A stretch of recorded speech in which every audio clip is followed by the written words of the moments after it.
दूसरे लोग रईस घरानों में रीइंकार्नेट होते हैं, यंग मास्टर्स जिनके पास जेट के छल्ले और रेशमी वस्त्र होते हैं, और एक पिता जो आधे प्रांत का मालिक होता है। लेकिन मैं उठा तो एक गंदे फर्श पर, ऊपर टूटी छत थी और एक बकरी मेरी छाती पर खड़ी थी। मेरी आस्तीन का वो हिस्सा चबा रही थी जो पहले कभी मेरा था। मैंने उसे धक्का देकर हटाया और बैठ गया। और 7 औरतें मुझे देख रही थी, अलग अलग चेहरे, अलग अलग उम्र, लेकिन एक ही एक्सप्रेशन। वो खोखला सपाट नज़र जो उन लोगों की होती है जो कुछ गलत होने का इंतजार करते करते थक चुके होते हैं और अब हैरान नहीं होते जब वो गलत होता है। उनके पीछे उस झोपड़ी के हर कोने में बच्चे ठूसे हुए थे जहां 3 लोगों के बैठने की जगह थी। मैंने जल्दी से गिना, 12 पर रुका, फिर से गिना, 15 बच्चे, 7 पत्नियां, एक मैं, और वो बकरी जो अब मेरी दूसरी आस्तीन पर आ गई थी। मैंने वही किया जो कोई भी समझदार इंसान तब करता है जब वो किसी आपदा में आंख खोले। मैंने इन्वेंट्री ली। झोपड़ी की दरार वाली दीवारें, छत में 2 पैनल गायब, फर्श पर सख्त मिट्टी और सुदूर कोने में एक नम पैच जिससे ऐसी बदबू आ रही थी जैसे पछतावा हो। चूल्हे में ठंडी राख, एक टूटा मिट्टी का बर्तन, वो खालीपन जिसका मतलब था कि आज सुबह किसी ने खाना नहीं पकाया क्योंकि पकाने को कुछ था ही नहीं। स्टोरेज कोने में 3 मिट्टी के जार, एक का मुंह टूटा था, एक में मुट्ठी भर बाजरा बचा था, एक बिल्कुल खाली था। बाहर का एंगन जो बिना दरवाजे वाले दरवाजे के फ्रेम से दिख रहा था, धूसर भूरी मिट्टी का एक टुकड़ा, कुछ टूटे हत्थे वाले औजार, एक बाढ़ जिसने बाढ़ बनना छोड़ दिया था और अब सिर्फ एक सुझाव मात्र थी। बाढ़ के पार खेत, सख्त पीला, बीच से इस तरह फटा हुआ जैसे सर्दियों में होंठ फटते हैं। मृत जमीन, आराम करती जमीन नहीं, मृत जमीन। मैं उस सबसे गरीब आदमी में रीइंकार्नेट हो गया था जो स्पष्ट रूप से सबसे गरीब गांव में रहता था, जो इतना गरीब होने की कीमत वहन नहीं कर सकता था। और तभी पड़ोसी आ गया। वो मेरी उस बाढ़ पर झुक गया जो पहले कभी बाढ़ थी, उस विशेष संतुष्टि के साथ जो उस आदमी को होती है जो लंबे समय से कुछ कहने का इंतजार कर रहा हो, अभी भी जिंदा हो, वे ही यंग। उसने झोपड़ी की तरफ देखा, आंगन की तरफ, दरवाजे से दिख रहे बच्चों के झुंड की तरफ, फिर वो मुस्कुराया। मैं हमेशा कहता था कि एक आदमी इस गांव में अकेले मुश्किल से बच सकता है, लेकिन तूने जाकर 7 मुंह पाल लिए और अब 15 छोटे बच्चे तेरी कब्र खोदेंगे इससे पहले कि तू उसमें ठंडा पड़े। वो अपने मजाक पर हंसा। मैंने उसकी तरफ देखा, फिर उसके पीछे अपने आंगन, अपनी दीवारों, अपनी राख के ढेर, अपने टूटे बर्तन, अपने नम कोने, अपनी सड़ती बाढ़ के खंभों को देखा। और मैंने वो देखा जो उसने नहीं देखा। कचरा नहीं, असफलता नहीं, किसी हारे हुए आदमी के सबूत नहीं, बल्कि कच्चा माल, चूल्हे की राख, नम कोना, टूटे जार के किनारे, बाढ़ के साथ फफूंद लगी भूसी, वो खाने के टुकड़े जो बकरी ने अभी तक नहीं ढूंढे थे, ढह गई दीवार के हिस्से से गिरी हुई स्लेटी उखड़ी हुई मिट्टी। मैंने पड़ोसी से कुछ नहीं कहा। वो अंत में ऊब गया और चला गया। और तभी सिस्टम एक्टिवेट हुआ। कोई रोशनी की चमक नहीं, कोई दैवीय आवाज नहीं, कोई सुनहरा टेक्स्ट मेरी दृष्टि में कॉन्ग्रेचुलेशंस चोजन वन नहीं लिख रहा था। बस मेरी जागरूकता के किनारे एक शांत उपस्थिति, जैसे आंखों की एक दूसरी जोड़ी जो हमेशा से थी और अभी जागने का फैसला किया था। उसने अपने आप को लिविंग साइकिल सिस्टम बताया। और पहली चीज जो उसने मुझे दिखाई वो पावर नहीं थी, उसने मुझे नंबर दिखाए। हाउस होल्ड स्टेटस, मिट्टी की उर्वरता 4%, पानी की दक्षता 11%, भोजन का रिजर्व 1.2 दिन, साइकिल कोहेरेंस 0%, मौजूदा ट्रेजेक्टरी पर सर्वाइवल प्रोबेबिलिटी 30 दिनों के भीतर 8%। 8%। फिर उसने मुझे दुनिया दिखाई। ये साम्राज्य हर फसल का 70% कानूनन ले लेता है, वजन से, तलवार वाले सैनिकों और एक किताब वाले आदमी द्वारा जो तुम्हारा नाम लिख देता है। अगर तुम बहस करो, इस गांव का हर परिवार बसंत में बोता है और पतझड़ में 10 में से 7 मुंह के निवाले हाथों हाथ सौंप देता है। फिर जो बचता है उस पर सर्दी काटने की कोशिश करता है। ज्यादातर साल वे मुश्किल से बच पाते हैं, बुरे सालों में नहीं बच पाते। सिस्टम ने बहुत साफ कर दिया। अगर मैंने एक बड़ा दिखने वाला, अच्छी तरह से देखभाल किया हुआ खेत लगाया, तो कलेक्टर देखेंगे कि मैंने कितना उगाया है और उसका ठीक 70% ले जाएंगे। बचा हुआ 30% 22 लोगों को सर्दी भर नहीं खिला सकता। ये कभी काफी नहीं था। जिस आदमी का शरीर मैं पहन रहा था वो ये जानता था और फिर भी बोता था, क्योंकि वो नहीं जानता था कि और क्या करे। यही वो जाल था जिसमें इस गांव का हर परिवार रहता था। ज्यादा मेहनत करो, ज्यादा उगाओ, ज्यादा खोदो, बिल्कुल उतने ही भूखे रहो। सिस्टम मुझे जादुई बीज या देवता का आशीर्वाद या कोई चीट कोड नहीं दे रहा था। वो मुझे साइकिल को देखने की क्षमता दे रहा था। कहाँ से रिसोर्सेज आती हैं, कहाँ खो जाती हैं, कहाँ उन्हें फिर से पकड़ा जा सकता है, कहाँ एक छिपा हुआ लूप बंद हो सकता जो अपने आप को खिलाने वाली चीज में बदल जाए। Cycle coherence 0%। यही वो नंबर था जो मायने रखता था। फसल का आकार नहीं, बल्कि कोहेरेंस। इस हाउस होल्ड ने जितना कंज्यूम किया उसका कितना प्रतिशत वास्तव में किसी न किसी रूप में वापस आता है। अभी 0। सब कुछ खो रहा था। खाने के टुकड़े कुछ नहीं पालते थे, राख कहीं नहीं जाती थी, पानी छपकर रिस जाता था, कचरे से कुछ पैदा नहीं होता था। हर इनपुट एक आउटपुट बन जाता था जो गायब हो जाता था। मुझे 1.2 दिन का खाना खत्म होने से पहले कम से कम एक लूप बंद करना था। उनमें से एक बड़ी उम्र की औरत जो दिखती थी जैसे उसने दूसरों से थोड़ा ज्यादा समय तक आपदाओं को संभाला था, ने मेरे सामने एक कटोरा रखा। आधा कप पतला बाजरे का दलिया, घर का आखिरी असली खाना। मैंने उसकी तरफ देखा। 22 लोग, आधा कप दलिया, मैं इसे अभी खा सकता था और एक दोपहर के काम की एनर्जी ले सकता था। और कल सुबह तक बच्चे रो रहे होते और पत्नियां उसी एक्सप्रेशन से मेरी तरफ देख रही होती, या मैं इसे बांट सकता था। 3 सबसे छोटे बच्चों के लिए एक एक निवाला, बाकी पतला रखता, 2 बार खाने में स्ट्रेच करता, और अभी जो एनर्जी थी उसे उन 3 चीज़ों पर खर्च करता जो अब भी हमें बचा सकती थी। पहले पानी, पानी को कंट्रोल में लाओ। फिर फास्ट फूड, खेत से नहीं बल्कि किनारों से, भूली बिसरी जगहों से, उन चीज़ों से जिन्हें कोई नहीं काट रहा था क्योंकि किसी को नहीं लगता था कि वे काटने लायक हैं। फिर पहला छिपा हुआ उगाने का बिंदु, छोटा, अदृश्य, ऐसी चीज जिसके पास से किताब वाला आदमी और तलवार वाला सैनिक ऐसे ही गुजर जाए। फसल नहीं, एक साइकिल। बांट दो, मैंने कहा। छोटे हिस्से करो, आधा आज रात के लिए बचाओ। सबसे बड़ी पत्नी ने मेरी तरफ ऐसे देखा जैसे मैंने कच्ची बकरी खाने का सुझाव दिया हो। फिर उसने कटोरा उठाया और बांटना शुरू कर दिया। फूड रिजर्व 0.8 दिन, पानी अनियंत्रित, साइकिल कोहेरेंस 0%। दिन 1, खेत मरा हुआ है और कलेक्टर 30 दिनों में आएंगे। मैं जीतने की कोशिश नहीं कर रहा, मैं कोशिश कर रहा हूं कि कल आए तो मेरा अस्तित्व अभी भी हो। पहली चीज जो मैंने की वो थी घर के हर कंटेनर को गिनना, खाने का नहीं, पानी का। मैं एक दिन से भी कम समय में जागा था और पहले से ही जानता था कि बिना कंट्रोल पानी के खाना एक काउंटडाउन है। तुम एक निवाला बाजरा 3 तरह से बांट सकते हो, लेकिन डिहाइड्रेशन को बिल्कुल नहीं बांट सकते। 7 जार, 2 लकड़ी की बाल्टियां जिनके सीमे टूटे थे, एक मिट्टी का बेसिन जिसके नीचे बाल जैसी दरार थी, एक बड़ा बर्तन जिसका हत्था टूटा था, 3 छोटे कटोरे जिन्हें स्टोरेज के तौर पर इस्तेमाल किया जा रहा था, एक खोखला लौकी छत से लटक रहा था जिसमें अभी भी शायद 2 लीटर कुछ भूरापन था। मैंने सब कुछ एंगन में खींचा और देखा। सिस्टम ने मैं जो देख रहा था उस पर नंबर चढ़ा दिए। पानी की दक्षता 11%, प्राथमिक लॉस पॉइंट, खुले कंटेनरों से वाष्पीकरण, टूटे बर्तनों से जमीन में रिसाव, उपयोग श्रेणियों के बीच कोई अलगाव नहीं। अनुमानित दैनिक हाउस होल्ड पानी की आवश्यकता 40 लीटर, वर्तमान कंट्रोल सप्लाई 6 लीटर। 6 लीटर 22 लोगों के लिए। ये पानी की स्थिति नहीं थी, ये एक धीमी इमरजेंसी थी जिसे किसी ने नोटिस नहीं किया था क्योंकि वे भूखे रहने में बहुत व्यस्त थे। सबसे बड़ी पत्नी, मैंने उसका नाम शू जाना था, वही जिसने बिना बहस के दलिया बांटा था, बाहर आई और मुझे कंटेनर लगाते हुए देखा। कुआं 20 मिनट की पैदल दूरी पर है। उसने कहा, हम दिन में 2 बार जाते हैं जब एनर्जी होती है। तुम हर ट्रिप में कितना लेकर आते हो? 1 बाल्टी हर कोई, कभी दूरी अगर बच्चे मदद करें। 2 बाल्टी दिन में 2 बार, 22 तरीकों से बैंटी। मुझे सिस्टम की जरूरत नहीं थी ये बताने के लिए कि ये काम नहीं कर रहा था। नंबर पहले से ही स्पष्ट थे। मैं अंदर गया और सबसे पुराना कपड़ा उठाया जो मुझे मिला, बोरिंग का एक घिसा हुआ टुकड़ा जो पहले से ही बिखर रहा था, और उसे भूरे पानी वाली बाल्टी के पास ले गया। फिर मैं ढह गई दीवार वाले हिस्से के पास गया और बारीक स्लेटी धूल और टूटी मिट्टी की 2 मुट्ठी ऊपर से खुरच कर लाया जो नीचे जमा हो गई थी। चूल्हे से राख डाली, उसे मुड़े हुए कपड़े के अंदर ढीला भरा, भूरे पानी को धीरे धीरे उसके माध्यम से डाला। वो नदी की मिट्टी के रंग की जगह कमजोर चाय के रंग की निकली। शू ने एंगन के उस पार ये देखा। हम भूख से मर रहे हैं, उसने कहा, और तुम पानी धो रहे हो। हम भूख से मर रहे हैं और गंदा पानी पी रहे हैं। मैंने कहा, मैं उनमें से एक को अभी ठीक कर सकता हूं। उसने कोई जवाब नहीं दिया, लेकिन वो गई भी नहीं। मैंने सबसे सरल सेपरेशन सिस्टम लगाया जो मैं कर सकता था, जो हमारे पास था। टूटे हत्थे वाला बड़ा बर्तन साफ किया गया और सिर्फ पीने के पानी के लिए नियुक्त किया गया। फिल्टर किया हुआ, कपड़े से ढका हुआ, और कुछ नहीं के लिए छुआ नहीं जाना था। 2 टूटी बाल्टियां गीले कोने की मिट्टी के लेप से अंदर से लाइन की गई ताकि रिसाव धीमा हो। ठीक नहीं, लेकिन धीमा। और वे खाना पकाने के पानी में चली गई। बाकी सब, बेसिन, छोटे जार, लौकी धोने, साफ करने और बकरी के लिए। फिर मैंने 3 सबसे बड़े बच्चों को बुलाया। लगभग 14 साल का लड़का, करीब 12 साल की लड़की और 11 साल का एक और लड़का। वे मेरे सामने अपनी माओ के समान ही खोखले चेहरे के साथ खड़े थे, लेकिन उसके नीचे जिज्ञासा की एक पतली परत थी। कुआं 20 मिनट दूर है, मैंने कहा। मुझे आज तुम्हें 2 की जगह 4 ट्रिप करनी है। छोटे लोड ठीक हैं। लक्ष्य है पीने का बर्तन, आज रात से पहले पूरा भरना। 14 साल के लड़के ने बर्तन की तरफ देखा, फिर मेरी तरफ। बहुत चलना होगा और कल इस घर में चलने लायक कुछ होगा। वे चले गए। पानी की दक्षता 11% से 34%। अच्छा नहीं, अच्छा होने के करीब भी नहीं, लेकिन खून बहना धीमा हो गया था। दूसरी समस्या वो थी जो 3 दिनों में हमें मार डालती अगर मैंने इसे आज ही हल नहीं किया।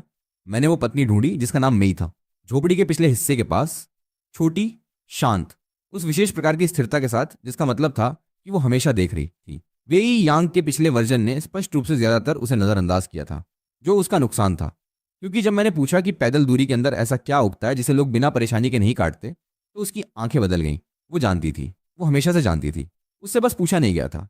उत्तर की खाई के किनारे चरवाहे का पर्स, चक्की के पीछे चिकवीड, पुराने खेत के आगे का तालाब जल पौधे हैं, तने खाने योग्य होते हैं अगर तुम उन्हें काफी देर तक उबालो।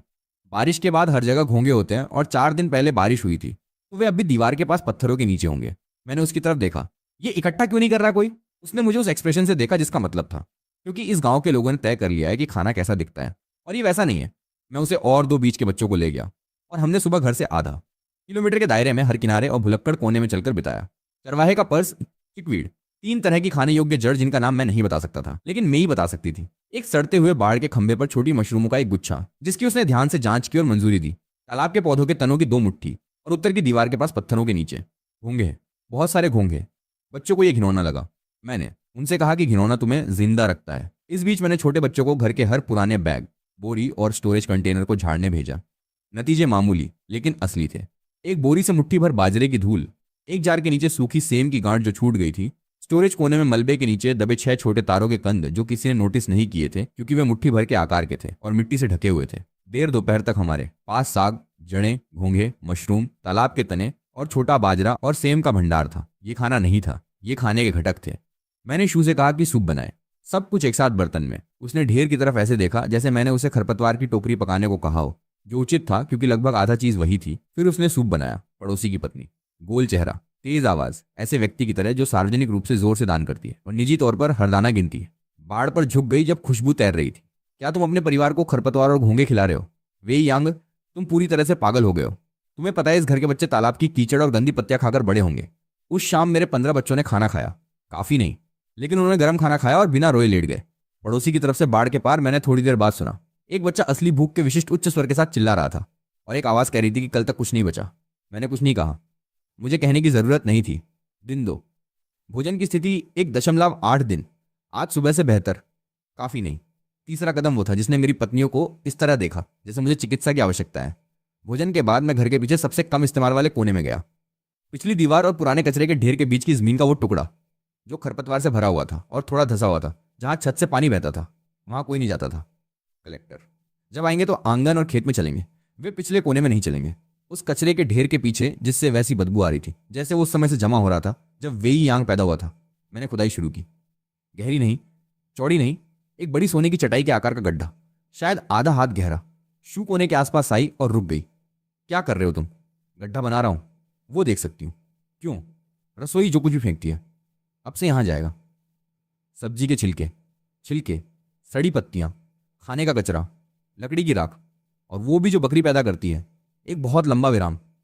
तुम कचरे के लिए गड्ढा बना रहे हो? उसने धीरे से कहा। मैं भविष्य की मिट्टी के लिए गड्ढा बना रहा हूं। वो मुझे घूर रही थी। हम अभी जिंदा रहने के लिए पर्याप्त खाना नहीं खा रहे हैं और तुम कंपोस्ट बना रहे हो। हाँ, तुमने अपना दिमाग खो दिया है।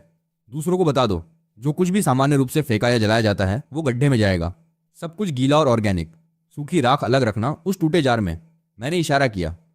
अभी मुझसे बहस मत करो। 3 हफ्तों में मुझसे बहस करना। वो चली गई।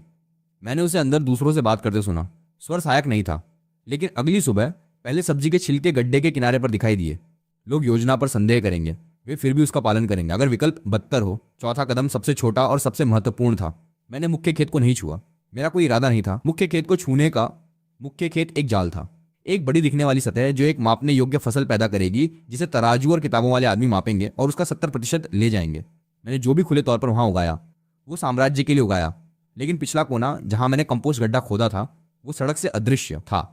आंगन से, कहीं से भी जहां से कोई अजनबी गुजरते हुए देख सकता था। मैंने वे 6 तारों की जड़ें ली जो हमें मिली थी। 3 उस शाम सूप में चली गईं, 3 जमीन में गईं। पिछले कोने में ताजी राख, ढेर से सड़ी पत्ती का मलबा और नम दीवार वाले हिस्से की मुलायम स्लेटी उखड़ी हुई चीज के मिश्रण में दबी हुई। फिर मैंने आधा बाजरा की धूल ली। बीज नहीं, मुश्किल से व्यवहार्य, लेकिन सिस्टम ने मुझे बताया कि उसमें से कुछ में अभी भी जीवन था और उसे पिछली दीवार के आधार पर एक उथली रेखा में दबा दिया जहां छत का बहाव बारिश के बाद अपने आप पानी डालेगा। फिर मैंने आज रात के सूप का इस्तेमाल किया हुआ पानी, स्टार्च और मिनरल से बादल बना हुआ, दोनों पौधों पर डाला बजाय फेंकने के। सिस्टम ने तुरंत बदलाव दर्ज किया।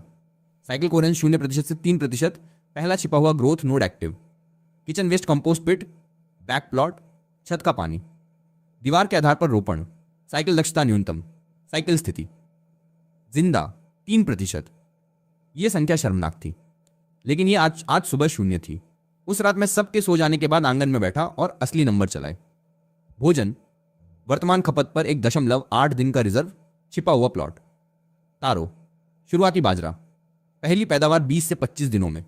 कंपोस्ट एक्टिव, कम से कम 2 से 3 हफ्तों के लिए अनुपयोगी।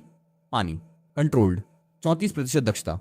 कलेक्टर 28 दिन दूर, साइकिल कोहेरेंस 3%। 28 दिन, जब तक कलेक्टर अपने तराजू और किताब के साथ आएंगे। मुझे 28 दिनों तक भूखा नहीं रहना था। कुछ ऐसा पैदा करना था जो छुपाने लायक हो, और उन्हें एक ऐसा हाउस होल्ड दिखाना था जो अकेले छोड़ने के लिए काफ़ी गरीब लगे। 3% मुझे वहाँ नहीं पहुँचाने वाला था, लेकिन 0% एक मौत की सज़ा थी, और मैं पहले ही उससे आगे निकल चुका था। बकरी अंधेरे में चलती हुई मेरे पास आकर बैठ गई। मुझे उसे हटाने की एनर्जी नहीं थी। कल और अधिक चारागाही, छिपे हुए प्लॉट का विस्तार करो। इस बारे में सोचना शुरू करो कि जब वे उस गेट से अंदर चलेंगे तो कलेक्टर क्या देखेंगे। असली काम अभी शुरू नहीं हुआ है। ये सिर्फ इतना जीवित रहना था कि शुरू करना शुरू किया जा सके। दिन 5 तक मैं असली समस्या समझ गया था। ये मिट्टी नहीं थी, खेत नहीं था, यहाँ तक कि 23 दिनों में अपने तराजू और किताब के साथ आने वाले कलेक्टर भी नहीं थे। असली समस्या ये थी कि मैं एक दिमाग और 2 हाथों से 22 लोगों का ऑपरेशन चलाने की कोशिश कर रहा था। मैं दिन 5 को सुबह होने से पहले उठा, उस हाउस होल्ड को देखा जो झोपड़ी के चारों ओर सेक्शनों में सो रहा था। पत्नियां दीवारों से लगी हुई, बच्चे उनके बीच इस तरह परतदार जैसे खराब ढंग से संगठित स्टोरेज सिस्टम हो, और नंबर ठंडे दिमाग से चलाए वर्तमान में दैनिक ध्यान की आवश्यकता वाले कार्य। पानी का निस्पंदन और वितरण, चारागाही रोटेशन, कंपोस्ट रख रखाव, छिपा हुआ प्लॉट पानी, जाल की जांच, सुखाने का प्रबंधन, भोजन का राशन, जानवरों का चारा, बच्चों का संगठन, परिधि जागरूकता, अनुमानित दैनिक श्रम घंटे आवश्यक 31, मेरे उपलब्ध घंटे 16, घाटा 15 घंटे, परिणाम। सिस्टम धीरे धीरे तब तक ढहता है जब तक कि वो एक बार में ढह नहीं जाता। मुझे सब कुछ करने वाला एक आदमी बनना बंद करना था और एक नेटवर्क में एक नोड बनना शुरू करना था, जिसका मतलब था कि उन दीवारों के सहारे सो रही 7 औरतों को आश्रित बनना बंद करके नेटवर्क बनना था। मैंने उन्हें सुबह के राशन के बाद एक साथ बुलाया। सभी 7 बच्चों को काम देकर आंगन में भेज दिया गया था। वे एक कच्चे घेरे में बैठ गईं और अलग अलग डिग्री के संदेह से मुझे देखा। शू हाथ बांधे मैं मेरे हाथ देख रही थी। एक लंबी पतली औरत रोंग जो मेरे आने के बाद से मुश्किल से बोली थी। एक छोटी लड़की लीन जो सब कुछ ऐसे देखती थी जैसे वो एक निजी रिकॉर्ड रख रही हो। एक चौड़े कंधों वाली औरत हुआ जो अपना अधिकांश समय बकरी के साथ बिताती थी और उसके पास निराश होने की प्रतीक्षा कर रहे व्यक्ति की मुद्रा थी। एक तेज चेहरे वाली औरत दाओ जिसके बारे में मैं पहले ही सीख चुका था कि वो बाढ़ से गुजरने वाले हर पड़ोसी से बात करती थी। और 7वीं शांत कोणीय दूसरों से अलग तरह से चौकस जिसका नाम येन था, जो समूह से थोड़ा अलग बैठती थी और चेहरों को देखने की आदत रखती थी, न कि बोलने वाले व्यक्ति को। मैं तुम में से प्रत्येक को बताने जा रहा हूं कि तुम किसके लिए जिम्मेदार हो। मैंने कहा, मदद करने के लिए नहीं, जिम्मेदार होने के लिए अंतर मायने रखता है। रोंग ने कहा, तुम अभी तक हमारे नाम भी ठीक से नहीं जानते। मैं काफी जानता हूं। मैं काम करते करते और जान जाऊंगा। नाम नहीं बदलते कि क्या करने की जरूरत है। मैंने एक एक करके बताया। शू, स्टोरेज, हर कंटेनर, हर रिजर्व, हर मात्रा, वो हमेशा ठीक ठीक जानती होगी कि हमारे पास क्या और कहाँ है, और वो मुझे बताएगी जब कोई चीज गीली हो, सड़ रही हो या कम चल रही हो, पहले ही खत्म होने से पहले।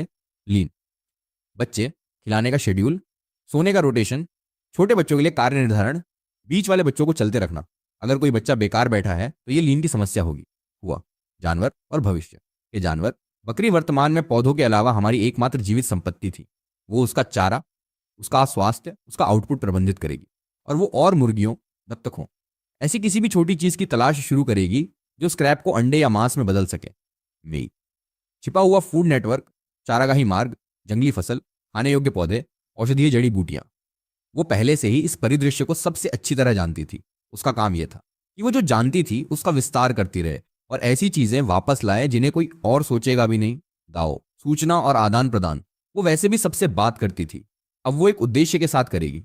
दूसरे परिवारों के पास क्या बहुत अधिक है, उन्हें किस चीज की सख्त जरूरत है, हमारे बारे में क्या कहा जा रहा है, कहाँ एक शांत व्यापार किया जा सकता है, वो पहले से ही ये कर रही थी। अब ये उसका कार्य था। रोंग, सामग्री और निर्माण, उसकी नजर इसके लिए थी। मैंने उसे बिना पूछे तीसरे दिन मिट्टी के लेप और राख से एक टूटे हुए बर्तन के किनारे को ठीक करते देखा था। हर टूटा उपकरण, हर बचाने लायक कंटेनर, दीवारों में हर छिपी हुई भंडारण जगह, हर संरचनात्मक पैच और अदृश्य वास्तुकला। हम ऐसी कौन सी चीजें छुपा सकते हैं जिसे किताब के साथ चलने वाला आदमी नहीं ढूंढेगा। और ये मैंने लगभग ये जोर से नहीं कहा, लेकिन मैंने कहा, खतरा मूल्यांकन। हमें कौन देख रहा है, कौन झूठ बोल रहा है, कौन बहुत उत्सुक हो रहा है, कौन 3 दिनों में 2 बार बाढ़ के पास आया है। वो पहले से ही कर रही थी। मैंने उसे पड़ोसी को ऐसे नजर से देखते देखा था, जिसका मतलब था कि उसने उसे 3 दिन पहले ही सूचीबद्ध कर लिया था। उसका काम था मुझे बताना कि उसने क्या देखा इससे पहले कि यह समस्या बने। कमरे में सन्नाटा, फिर शू और बच्चे। 3 श्रेणियां, 4 सबसे छोटे छोटी चीजें इकट्ठा करते हैं। राख, सीपियां, सूखी बीज की फलियां, कुछ भी छोटा जो मैं तुमसे रखने को कहूं। मध्य समूह, पानी ढोना, सुखाने की चटाइयां बिछाना, छोटे भंडारों पर नजर रखना। 3 सबसे बड़े, जाल की जांच, परिधि चौकीदारी और भंडारण बिंदुओं के बीच संदेश चलाना। येन ने बहुत धीरे से कहा, तुम कुछ बना रहे हो? हाँ।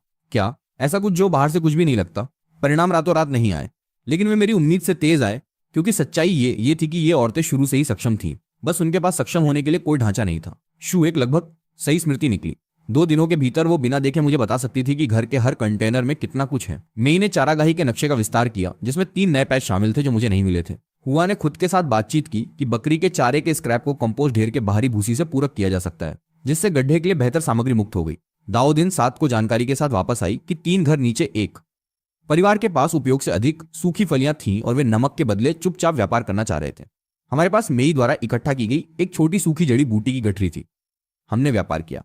हमें पर्याप्त सेम मिली जिससे हमारे भंडार 4 दिनों तक बढ़ गए। फूड रिजर्व 4.2 दिन, साइकिल कोहेरेंस 11%, कंपोस्ट एक्टिव। पहला उपयोगी आउटपुट 14 दिनों में, छिपा हुआ प्लॉट। तारो पहली पत्ती के सिरे दिखा रहा है। दीवार के आधार पर बाजरा अंकुरित 11% कोहेरेंस, 1 सप्ताह में 8 अंक। सिस्टम को विश्वास होने लगा था कि हाउस होल्ड वास्तविक है। समस्या यह थी कि गांव भी ऐसा ही कर रहा था। दिन 8 पर मैंने देखा कि जाल बहुत लगातार खाली आ रहे थे। बदकिस्मती नहीं, खाली, जैसे कोई चीज उन तक मुझसे पहले पहुंच रही थी या किसी ने स्थान ढूंढ लिए थे और उन्हें साफ कर रहा था। मैंने उस शाम येन का इसका जिक्र किया। वो हैरान नहीं लगी। पूर्व की ओर वाले परिवार का सबसे बड़ा बेटा।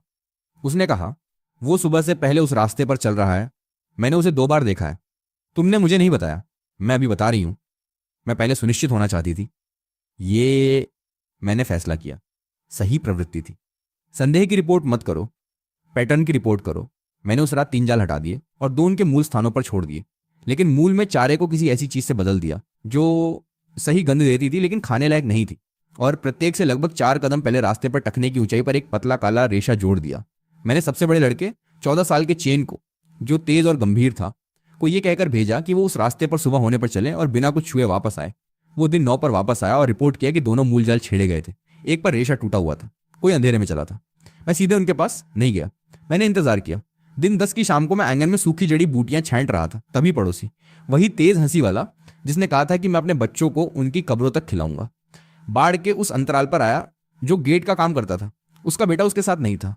उसके चेहरे पर उस विशेष भाव था जो उस आदमी का होता है जो कुछ और के कवर के रूप में कुछ दोस्ताना कहने आया है।